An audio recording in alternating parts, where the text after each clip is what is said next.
People ask me all the time, what is the one thing you would have done differently starting or running your business? Well, it's pretty simple for me actually. I would have hired certain people sooner and hired more people sooner. In this video, we're gonna be breaking down all the things on who to hire, how to hire them, and all the things I wish I would have done differently throughout the whole process from the beginning. Also, we're gonna talk about one of our favorite companies later who makes this process way easier, Tailor Brands, our video sponsor.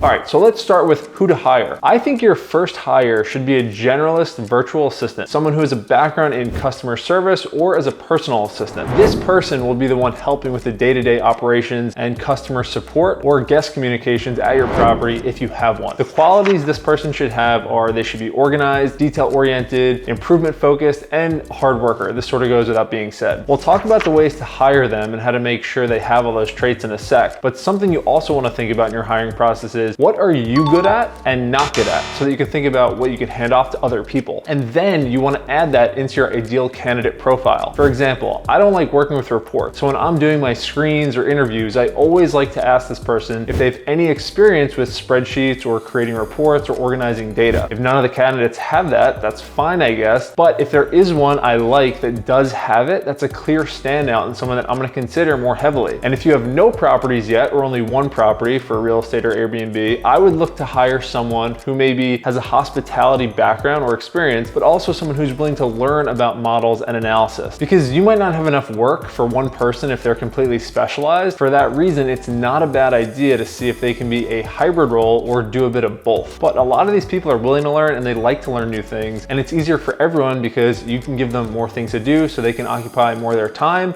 and they can be happier at your company. Next, let's talk about how to hire them. I have a full series on this that will have a link card in this video somewhere, or we'll drop a comment down in the notes. But my three favorite ways to find people are onlinejobs.ph, Facebook groups, and Upwork. These are the best places I've personally found to source virtual assistants in the Philippines. But what I've also found is that what's more important than the places to find the people is the process you use to screen these people. So let's go over that real quick. I haven't seen people talk about this other places, but we've seen it have a huge difference in results for our screening process and hiring process with virtual assistants. Personally, I like to start out by putting a job description out there. I don't like to just put out a job application, but in that job description at the bottom, I give instructions on how to receive this application. This is the way to tell if they actually read the job description instead of just blindly rapid fire applying to hundreds of jobs. The instruction in the description is usually to send an email to me with a special word in the subject line. This is important because I then set a filter and an auto reply in my email that'll auto respond with the application to those people who email with this special word in the subject line. By doing it this way, you save tons of time screening people, and you can also kind of cut down the application process and the call process because they're doing it themselves. That's a great thing because now you can kind of self-qualify and self-select people who are good or bad for the role just by seeing if they can follow instructions that are not going to be too different from if they work for you in the future. We do put some questions on the application, and one of our favorite or most important questions is asking them to film a short video on a Loom, which is a video software that we like, answering a few questions about themselves. And this is the most important question for a few reasons, but we get to see their personality and their ability to use technology. So once we have all those, we'll either give the person a test project before the interview, or we will just do the interviews. And from there, we'll pick our favorite person to just start doing the job. And it's a common cliche in business. We like to hire fast and fire fast. If we know it's not going to be a fit early, we like to get rid of that person, and then we go back to our pool of candidates of other people who seem to be potentially capable, but maybe just weren't as good as that person that we thought at the time. It's better for both sides. And a good reminder here, guys, this is also why you want to stay on good terms with everyone who applied to your job, just in case you need to go back to these people in the future. There's a pretty good chance of be coming back to them, and you really want to make sure that they want to still work for you. So that's really important. Guys, if you're looking for help getting started with all this, there's one company that makes this really easy, Tailor Brands. Tailor Brands offers all the legally required services for LLC creation, annual compliance, creating an EIN, a logo, a website, legal contracts, and other things all in one place. When starting a business, choosing the right structure or LLC is crucial. Business Builder has that. Everything you need to start, manage, and grow your business. So if you're looking for help with any of the things we've talked about in this video, click the link below this video and check out Tailor Brands. What would I have done differently? There are many things I would have done differently, but hopefully if you watch this, you can learn from my mistakes. The first thing that comes to mind that I would have done differently is that I would have documented what I would was doing day in, day out more before hiring someone. By doing it this way, it makes them getting off to a much better start when they start the job, instead of you having to coach them and train them constantly, and also help them define what the process is, instead of them just coming in and working a process that you already have predefined. So what I would recommend is to start writing down all the things you're doing or people on your team are doing, and then make Loom videos, just screen record what those tasks are so that someone else can come in and start doing them. And if someone leaves or someone's sick one day, other people can pick up the slack and just do those things sort of in the background or help fill in. And it's much easier in the future. We have completely changed our business with this, and I highly recommend it. Next, I would have hired someone who had experience in hospitality or customer support specifically. Hiring someone who has experience in the areas you're looking for help with can make all the difference between success and failure with that role and that person. I also would have spent more time training at the beginning. I thought because this person might have some experience, they should just be able to come in and know exactly what to do and what was going on in the business. Basically, I was asking them to read my mind, which is sort of stupid and just not possible. So I would have done a lot more training. I should have done what I do now, which is spending at least 2 weeks with this person daily, making sure they get all their questions answered and they feel supported. Doing this is great for lots of reasons, but one of the most underrated benefits is that it will show you faster if this person is the right fit for the job. If you don't spend a lot of time with this person at the beginning, you could go weeks or months or maybe even years before you realize that they're the wrong person for the job. Another thing, I would have hired 2 people part-time on a temporary basis more often and told them they were both on a 2-week trial. This one's a little more tricky, but if you're looking for the best people on your team, I recommend this. The reason is sometimes it's hard to tell who is really great if you have no one to compare them to. There have been multiple times when I thought I hired the perfect person, but when I worked with them a little bit later on, or I worked with someone else and I could compare them, I realized how bad that person was. The problem was I just had no context to compare anything to. I was struggling at the time, so anything that person did felt like a miracle. And that is it, guys. That's pretty much everything I had on who to hire and how to hire them, things I wish I would have done differently. If you have any questions, drop them below. But trust me, guys, your life will get way better and easier when you bring the first person into your business. So with that, guys, drop any questions you have below. And lastly, guys, don't forget to check out Taylor Brands with the link below this video. See ya.